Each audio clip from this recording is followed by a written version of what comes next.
A spark ignited across the Atlantic, fueled by Enlightenment ideals and a growing sense of injustice. In the mid-18th century, 13 British colonies nestled along North America's eastern seaboard seemed content. Albeit prosperous, parts of a vast empire, yet, within a few short decades, a revolutionary fire would consume them, forging a new nation built on principles of liberty and self-governance. This was the American Revolution, a transformative period from 1765 to 1783 that saw the colonies break free from British rule, establish an independent republic, and inspire movements for freedom worldwide. It was a struggle of ideas as much as a war, shaping the very definition of modern democracy. But what drove these seemingly loyal subjects to rebellion? Who were the key figures, and what were the enduring legacies of this fight for independence? The seeds of revolution were sown long before the first shots were fired. By the mid-18th century, the British colonies in North America had developed a unique identity.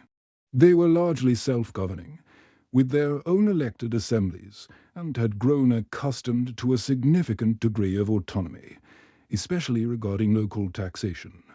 Economically, the colonies thrived under a system of mercantilism, where they supplied raw materials to Britain and served as a market for British manufactured goods.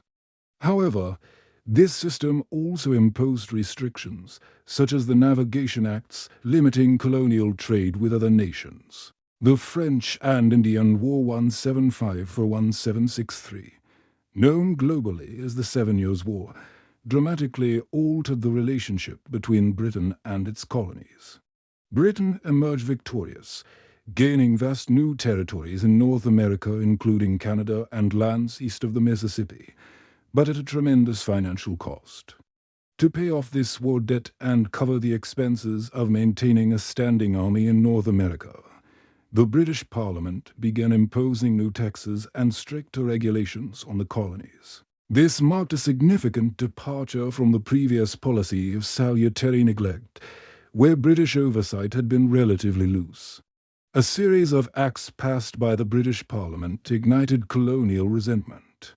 The Sugar Act of 1764 aimed to raise revenue by taxing molasses, while the Stamp Act of 1765 levied a direct tax on printed materials like newspapers, legal documents, and playing cards.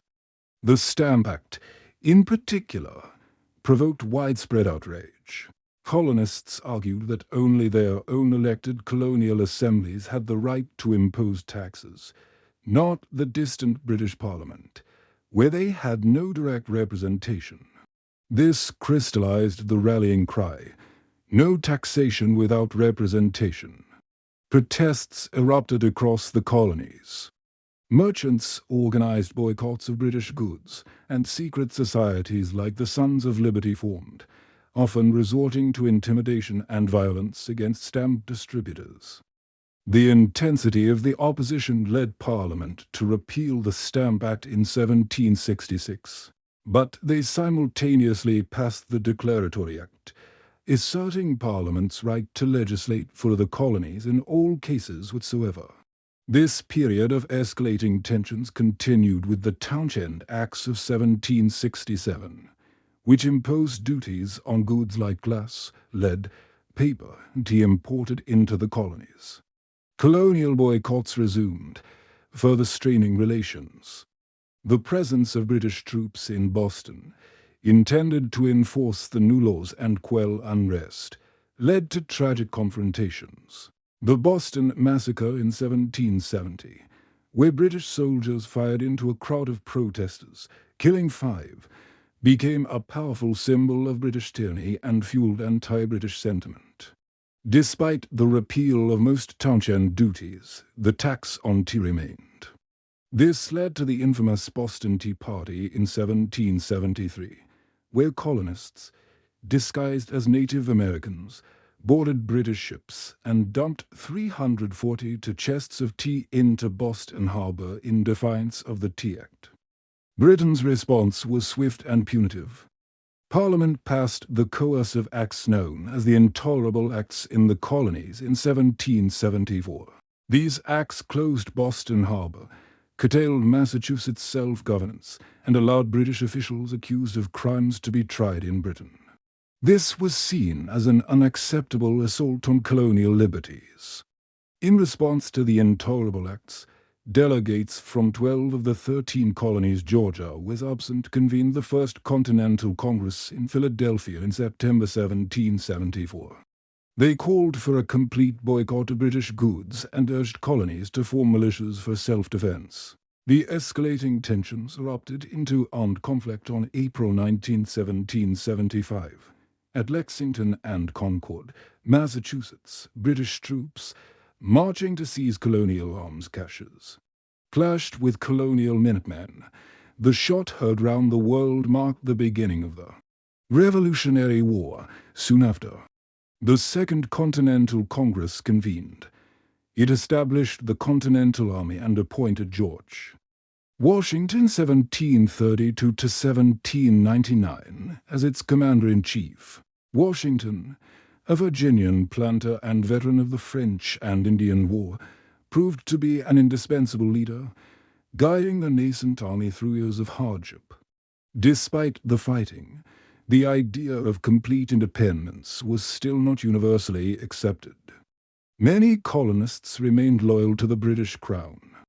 However, a powerful pamphlet titled Common Sense, published by Thomas Paine in January 1776, swayed public opinion dramatically. Paine eloquently argued for immediate independence, portraying monarchy as tyrannical and advocating for a republican form of government. On July 4, 1776, the Continental Congress formally adopted the Declaration of Independence. Drafted primarily by Thomas Jefferson 1743 to 1826, this seminal document proclaimed the colonies' separation from Britain and articulated foundational principles that all men are created equal, endowed with inalienable rights to life, liberty, and the pursuit of happiness, and that governments derive their just powers from the consent of the governed. The Revolutionary War was a long and arduous struggle against the most powerful military force in the world. Early in the war, the Continental Army suffered significant defeats. Washington's daring surprise attack across the Delaware River at the Battle of Trenton in December 1776 provided a crucial morale boost. A turning point came with the Battle of Saratoga in October 1777. The American victory there convinced France, Britain's long-standing rival, to formally enter the war as an ally of the United States. French financial aid, military supplies, and naval support were vital to the American cause. The winter of 1777 to 1778 at Valley Forge was a brutal test for the Continental Army, where thousands suffered from disease and exposure, but emerged as a more disciplined fighting force under the training of Baron von Steuben. The war then shifted to the southern colonies. American and French forces ultimately trapped a large British army under Lord Cornwallis at Yorktown, Virginia. With the French fleet blocking British naval escape or reinforcement, Cornwallis was forced to surrender in October 1781, effectively ending the major fighting. The Treaty of Paris, signed in 1783, formally recognized the United States of America as an independent nation. Britain ceded vast territories, extending the new nation's boundaries to the Mississippi River. The American Revolution's immediate aftermath was the challenge of forging a new government. The first attempt, the Articles of Confederation, created a weak central government with limited powers, reflecting the state's fear of a strong, centralized authority similar to the British monarchy. This system proved ineffective, leading to economic instability and internal disputes. Recognizing the need for a stronger national government, delegates convened the Constitutional Convention in Philadelphia in 1787. After intense debate and compromise, they drafted the United States Constitution. establishing a federal republic with a system of checks and balances among three branches of government: legislative, executive, and judicial. It created a stronger national authority while reserving significant powers for the states.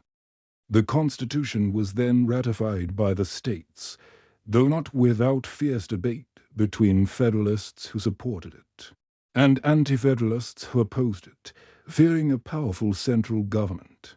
The eventual addition of the Bill of Rights, the first 10 amendments, guaranteeing individual liberties, helped secure its passage. George Washington was unanimously elected as the first President of the United States, setting precedents for the executive office. The legacy of the American Revolution is profound and far-reaching, extending beyond American borders. It successfully established the first large-scale republican government in the modern world, demonstrating that a nation could govern itself without a king. Its core principles articulated in the Declaration of Independence: natural rights, popular sovereignty, and the right of revolution against tyranny, became a powerful inspiration for democratic movements and revolutions round the globe, notably the French Revolution and independence movements in Latin America. The revolution fostered a distinct American national identity, rooted in shared ideals of liberty, self-governance, and a commitment to republican values. However, the revolution also presented contradictions. While proclaiming equality, it did not immediately abolish slavery, which persisted in the southern states, laying the groundwork for future conflict. The rights and lands of Native Americans were also largely disregarded. Women, despite their crucial contributions to the war effort, did not gain equal political rights. It led to the creation of a stable, enduring framework of government in the U.S. Constitution, which, despite its flaws, has proven remarkably adaptable and resilient for over 2 centuries. The American Revolution was more than just a war for independence. It was a bold experiment in self-government and a powerful affirmation of Enlightenment ideals. It fundamentally reshaped the North American continent and ignited a beacon of liberty that continues to inspire and challenge nations worldwide, reminding us of the enduring power of popular will in shaping destiny.